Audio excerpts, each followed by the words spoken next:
Mikhail Baryshnikov is one of the most celebrated dancers in history. His defection from the Soviet Union in 1974 made headlines, launching an illustrious career in the West and making him a pop culture icon. His performances were breathtaking, combining preeminent athleticism with uncanny dramatic timing. But how did Baryshnikov become the GOAT of the dance world? This video focuses on his early training in the Soviet Union. His skills were honed by a legendary teacher at the Vaganova Ballet Academy, Alexander Pushkin. Pushkin was a father figure to Baryshnikov, perhaps the most important person in his early life next to his mother. Behind every great talent, there is often a mentor who steers them toward greatness. For Baryshnikov, that figure was Pushkin. This video examines this relationship, along with an analysis of Baryshnikov's dancing in his early years in the Soviet Union.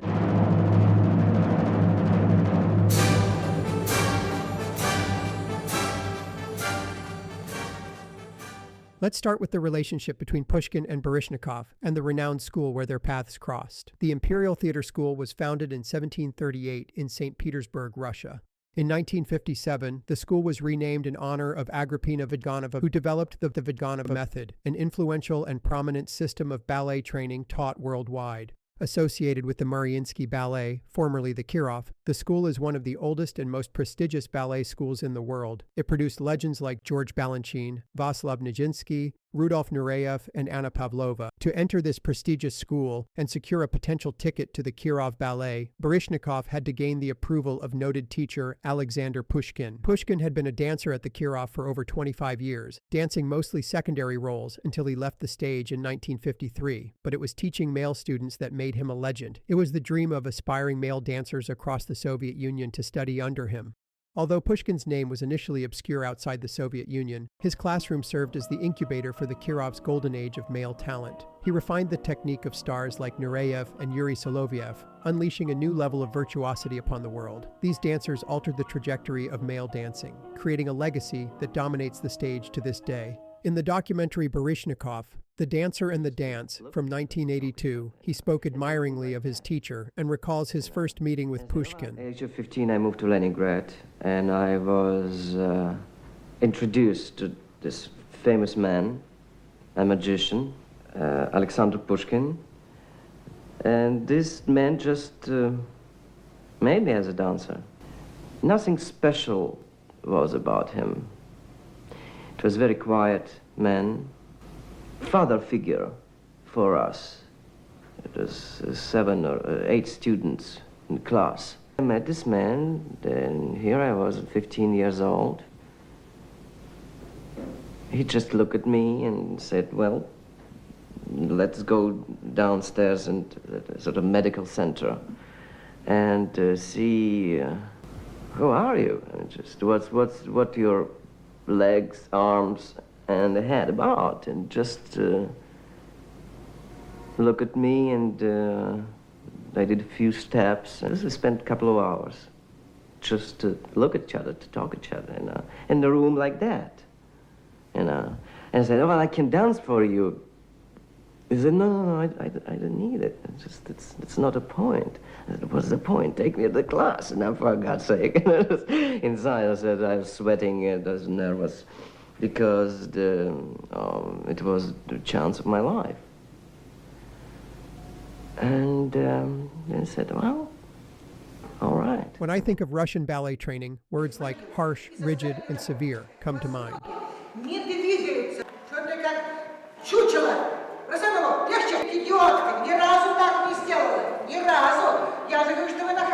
Pushkin's approach was radically different. Perhaps Pushkin's most distinctive trait was his kindness. Pushkin motivated students through encouragement rather than fear. He spoke in a low voice and was described by Baryshnikov as extraordinarily patient and extraordinarily kind. He believed that clear instruction worked better than intimidation. Pushkin was a man of few words, such as, don't fall and get up. He rarely yelled or gave long lectures. Instead, he taught by example. He would demonstrate a step, and students were expected to absorb the visual cue.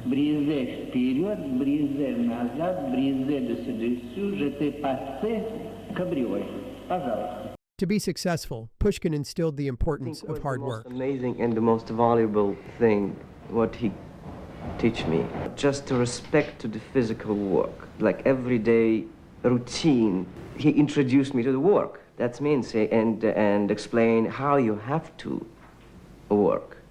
Everything else is easy. His approach developed strong dancers with unique characteristics. His teaching was based not on strict discipline, but on his ability to nurture individuality. In a Soviet system known for rigid conformity, Pushkin was an outlier. He knew how to get the best out of his students. One of his dancers compared him to a master gardener, saying, "When he touched a dancer, the dancer blossomed." Unlike many teachers who tried to clone themselves or force a uniform style, Pushkin encouraged his students to discover their own unique qualities and think for themselves, a rarity in the Soviet era. And this man, I don't know how, and all his students are very much their own people. They're strong mentally. The very independence and strength of character Pushkin instilled in his dancers placed them on a collision course with the conformist Soviet state. While Baryshnikov and Nureyev rebelled against the system and defected in search of artistic freedom, Yuri Solovyev defied the party from within. It was a stance that invited overwhelming pressure and likely contributed to his personal struggles. He died by suicide at age 36. When he entered the school, Baryshnikov probably needed a father figure. His mother had tragically passed away by suicide when he was 12, and he had a strained relationship with his father. Pushkin didn't just teach Baryshnikov, he took him in. Baryshnikov stayed in the Pushkin's apartment before important performances. Pushkin and his wife fed him, cared for him, and gave him the emotional stability he had lost. It was in this safe harbor that Baryshnikov's artistry truly began to bloom. Alexander Pushkin passed away from a heart attack in 1970 at the age of 62. But before his death, he helped mold Baryshnikov into a complete and secure dancer, not just a technical marvel. Let's look at his dancing during those early years under Pushkin's guidance. I have linked a compilation of 4 of Baryshnikov's early Don Quixote solos in the video description. In the late 60s to the early 70s, all of them display jaw-dropping athleticism combined with refined technique. What is remarkable is that while these performances are decades old, they have truly stood the test of time. If presented today, this dancing would still be best in class on any world stage. For this analysis, we will focus on his performance from 1971, filmed while the Kirov Ballet was touring Japan when he was 23 years of age. While the steps follow the standard choreography, the execution is exquisite and the presentation is powerful. Watch the full 1-minute variation and I will be back with commentary.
Baryshnikov makes a powerful opening statement, a double saut de basque en dedans featuring flamenco-style arms during the transitions. Notice his preparation into the leap. It is flowing and relaxed, culminating in an inward jump with both arms overhead. His upper body remains disciplined and upright throughout. His next step, traveling stage right, is a dynamic double cabriole derrière, or 2 beats to the back. His cabrioles were always impressive, showing great separation between the legs. However, watch closely for a small imperfection. In his early technique, he had a tendency to flex his working foot on the takeoff, something he cleaned up in later variations. He repeats the segment with similar high-level energy. He then performs several chassés with stylized arms to prepare for a turn series. As was customary for many Russian-trained dancers, his preparation comes from a very wide 4th position, almost a 2nd position. The turns are extremely difficult, executed with wonderful technique and placement. He combines 4 turns in 2nd position, leg to the side, directly into 3 turns in attitude derrière, leg bent behind him. Look at his arms, left hand on the hip, the right overhead. This series requires immense power to generate the rotation, but that energy must be perfectly controlled over the supporting leg. Any deviation from a proper center would force the dancer off kilter, cutting the series short or causing a fall. It is a virtuoso sequence that very few dancers could pull off cleanly today. Next, he executes 5 pirouettes en dehors in retiré, turning away from the supporting leg with the foot at the knee. From a plie, he transitions into a double pirouette in arabesque on a bent supporting leg, framing the shape with stylized bullfighter arms. His sturdy control is noteworthy. Then he heads to the corner for his diagonal. Here, Baryshnikov performs a sequence I rarely see in his other Don Quixote variations, a double tour landing in arabesque. Usually he would land in a lunge or perform turns in arabesque. These are high-quality tours, landing with great control in a beautiful arabesque line. Watch the fluidity of his left arm as it flows from his hip to the front immediately upon landing, paired with a turned-in retiré position in the air. Controlling a double tour into an arabesque is notoriously difficult. On the landing, many dancers take a hop to shift their weight to find their balance. Not Baryshnikov. He presents a superb example of this step, grounded and precise. His 5th positions are very tight, something that was lacking in some dancers from the era. Baryshnikov finishes with 5 flowing pirouettes, culminating in a final double tour landing on one knee, going to the front with incredible pizzazz and flair. Baryshnikov's coda is next. I will be back with commentary.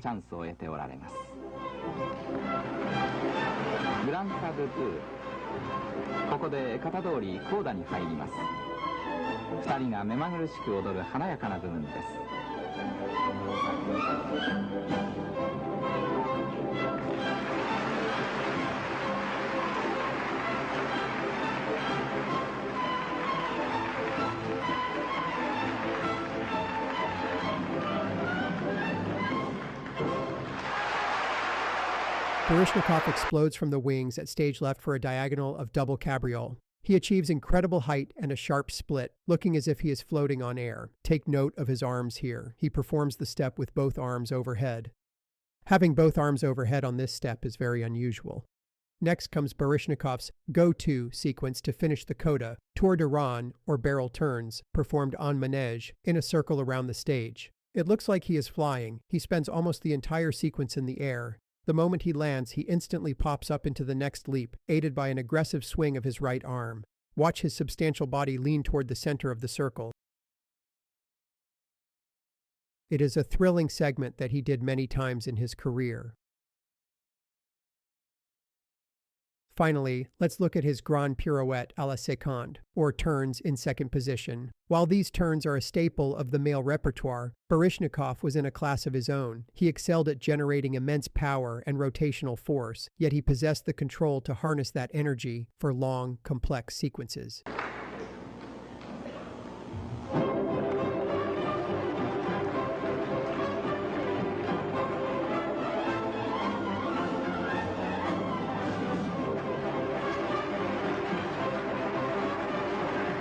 In this performance, he executes rapid-fire singles, a literal whirlwind of movement. Each turn is very consistent with similar body placement on each turn. His leg is stretched with a beautiful line. He comes down from releve each time with his leg just past front. Watch the finish. He accelerates into a double turn in second position before pulling in for multiple pirouettes in a turned-in retiré to close. Like other dancers, Baryshnikov experimented with different patterns, likely testing them in rehearsal to see what felt best that day. In this 1967 performance at age 19, he does a different variant. Look at the rhythm. He does 3 consecutive single turns to generate momentum, followed immediately by a double turn.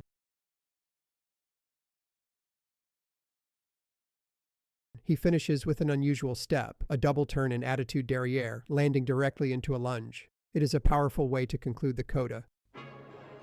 This is the most difficult turn in second series I have ever seen. The sequence, a double turn in second position, followed immediately by a double pirouette in attitude. He repeats this combination 5 times. He finishes with 5 pirouettes in a stylized, turned-in retiré position. Baryshnikov performed this series in the 1977 movie The Turning Point, but that segment was unfortunately ruined by a terrible camera angle that cut off his legs. This footage gets it right. We have a straight-on angle showing the full sequence in all its glory. Notice the details. He performs the double turn in second, with his arms overhead. After coming down from releve, he launches into the double turn in a fairly open attitude. Watch the aggressive action of his right arm. He uses it to rip the momentum into the attitude turn. To even consider this variation, a dancer must generate massive power, but more importantly, they must be able to control that energy, keeping their center perfectly over the supporting leg. This is a treacherous series. Because of the extreme risk involved, I don't believe Baryshnikov ever performed this specific version in front of a live audience. This video, like The Turning Point, was filmed in a studio setting where multiple takes were possible. But I'd love to hear from you. Do you think he ever attempted this sequence live? And aside from Baryshnikov, which dancers, past or present, stand out to you for their turns in second? Let me know in the comment section. When we look at these early performances, it is easy to focus on the sheer athleticism, the height of the jumps, and the speed of the turns. But looking closer, we see the legacy of Alexander Pushkin. It was his quiet, patient guidance at the Vaganova Ballet Academy that refined Baryshnikov's raw talent into the gold standard of male ballet. This unique partnership between a kind, fatherly mentor and a generational prodigy laid the foundation for the icon we know today. What memories do you have of your dance teachers, and how did they influence you? Would love to hear from you in the comments section. Thanks for tuning in.